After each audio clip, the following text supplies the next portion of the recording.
something was wrong with the camera. I have never encountered this problem. I would give the camera 1 star. So a lot of new cameras have come out this year. For me, it was really tough to decide which one would be best suited for my needs. Would it be the C70, a familiar interface that I'm used to having that goes with lenses I've already got? Answer yes, that's the one I got.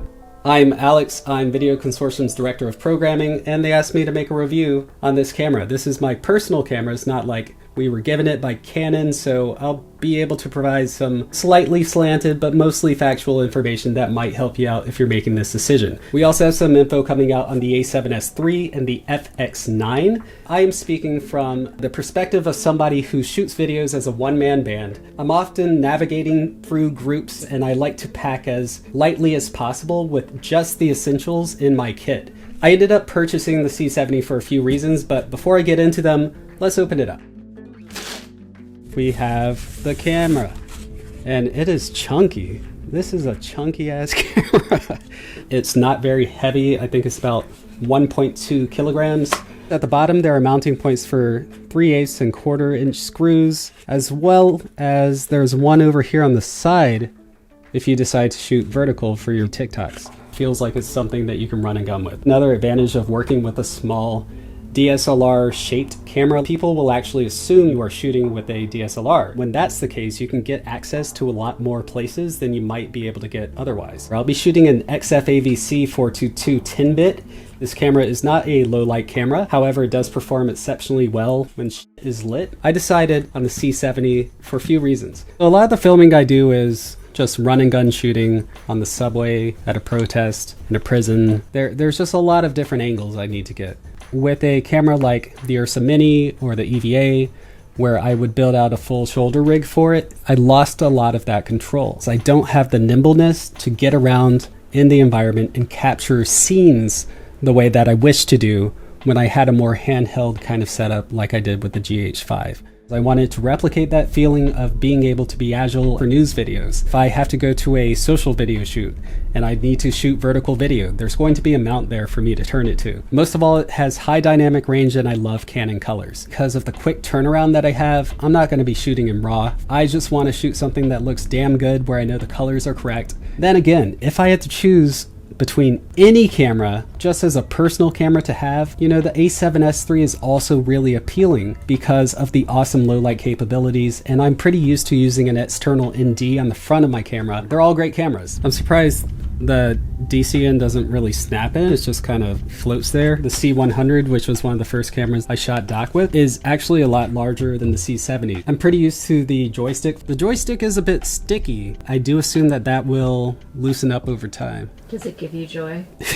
It gives me some joy. Not Marie Kondo levels of joy. Kondo. Yeah, the joystick is horrible. There are 14 customizable buttons on the camera, so you can choose what you want to press to make things happen. I just like to memorize where all the functions are. For all intents and purposes, this is a C300. It's got the same sensor in a smaller format. The only thing this doesn't have really is raw output. The mount, of course, is RF. The RF mount is also shared by the Red Komodo. Due to the RF mount being on 2 of these cameras in the mid-tier pricing range, I just thought that there's going to be more options of RF lenses. That plus the added bonus of the adapter, which is the EF to RF. With that adapter, you're essentially getting a full frame look with additional lighting. I'm also excited to shoot an anamorphic and play with some old school lenses. There is a full-size HDMI on this, nice. The XLR inputs are not full-size XLRs.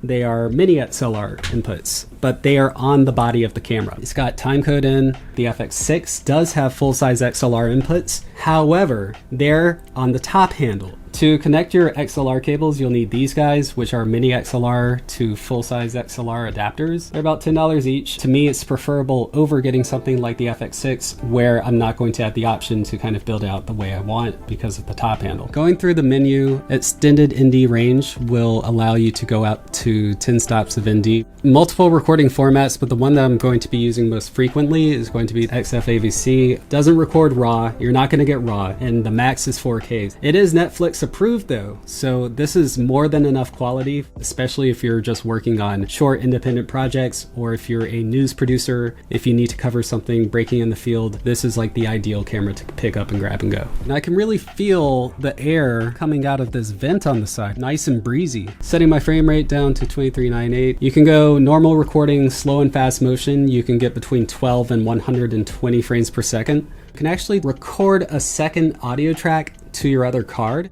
This is some of the slow and fast footage I shot. It's at 72 frames.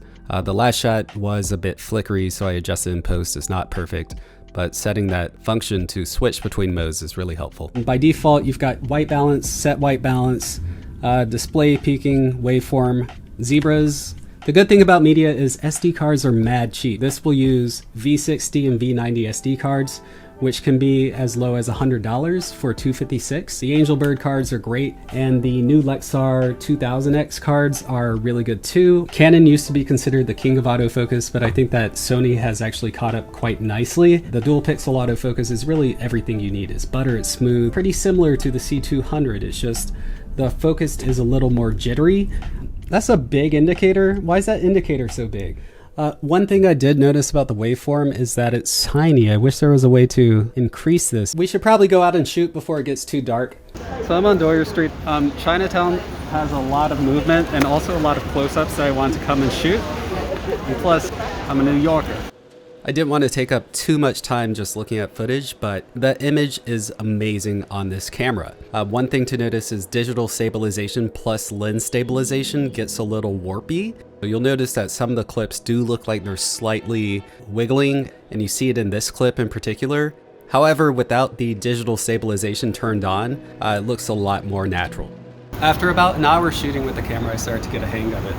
First off, this top handle makes this weird scrapey sound, and I actually came to appreciate the firmness and how solid this top handle is. I found the screen was really useful even in bright situations. I can see pretty clearly what's going on. The control dial down here actually does not allow you to select up, down, left, right by pressing in on the sides, which wouldn't be a problem if the joystick worked. Every time I go right, it works about maybe 1/3 of the time. So maybe it's just loosening up and it takes some breaking in. One of the first things I did on the setup was change this button right here, push auto iris to my fast slow frame rate mode. I'm going to be able to quickly toggle between regular shooting and slow fast. Within an hour, it's become very, very simple to operate. Overall, I'm very happy. But that didn't last for long at all. Day 2. I got the footage in, and I'm not gonna lie, I took a look at it and I was disappointed. 1, I suck with the autofocus feature. I need to get better at that. 2, there was a lot of grain in the low light, which is expected. It's not a low light camera. And 3, the way I was operating the camera simply was not intuitive. So to address the elephant in the room, this lens is the only lens that I currently have available for the camera, because the EF to RF speed booster adapter, whatever you want to call it, is currently out of stock everywhere. I'm used to shooting handheld with a much wider lens, Sigma 18 to 35, your trusty 24 to 105, and I use my feet to get closer and capture the details that I want.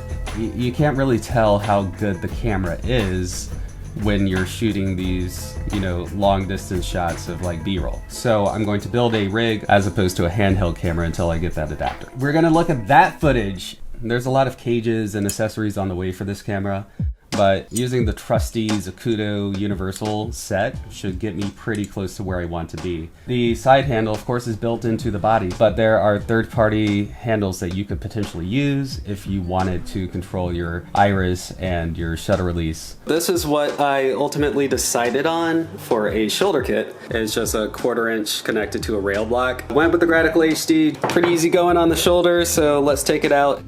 So I went outside, there was a lot more light, and you know what? I'm really happy with the colors, and just grading this footage was super fun for once. There's a lot of latitude in the highlights, and you can really just push it to the limit. Again, not very exciting footage, but you kind of get the point. I got to go around and just get a better feel for the camera. So things were really looking up until it broke. It's a good run and gun camera, I'm starting to like it. The joystick has loosened up. Pay $6,000 for a joystick, it better work. The last thing I wanted to test was how the facial tracking works when I'm filming myself. And then when I was doing some final testing, I realized that something was wrong with the camera. The LCD screen, when you flip it 180 and turn it back, reorients itself to the correct position. But now, when I open it up, it no longer is doing that. So if I'm filming down and trying to get a look at what I'm filming, it's going to be upside down. So I got on the phone with the Canon Pro reps and they said, hey, essentially the gyroscope inside of your screen is broken. shouldn't have happened. You're able to turn this forward and back and it should be able to realize what's going on. I was like, hey, maybe I turned it the wrong way and broke it. And he's like, nah, that's not really how it works. I've reset the camera. I have just tried everything to get it to go back to working properly. After owning several other cameras with screens like this for a number of years, I've never encountered this problem. The C200 actually has a button that you press for the screen mirroring. This one doesn't. I thought it was the display mode or the screen mirroring settings. It wasn't. So he says, send it in. The problem, of course, is since this is a new camera, you can't get it anywhere. So just returning it for another one would not be an option unless I wanted to wait until they become available again. So sending it in to repair is probably the fastest way I can get another one. Hopefully in a month I can get a camera back. There's going to be no cost, but you know what, that sucks. Overall, if there was a star rating, I would give the camera 1 star from my personal experience. But that is, you know, this isn't going to happen to everyone. I know plenty of people who have used the camera for a number of weeks. If it weren't for this, however, I'd give it 4 stars because it's a great camera. The image quality is excellent, it's lightweight, it's just what I need. The joystick is working, everything is functioning properly except for this. That was our review. Thanks for watching. Subscribe to Video Consortium because, like I said, we have videos coming out on the A7S III and the FX9 featuring Sony pretty soon. Have a good one.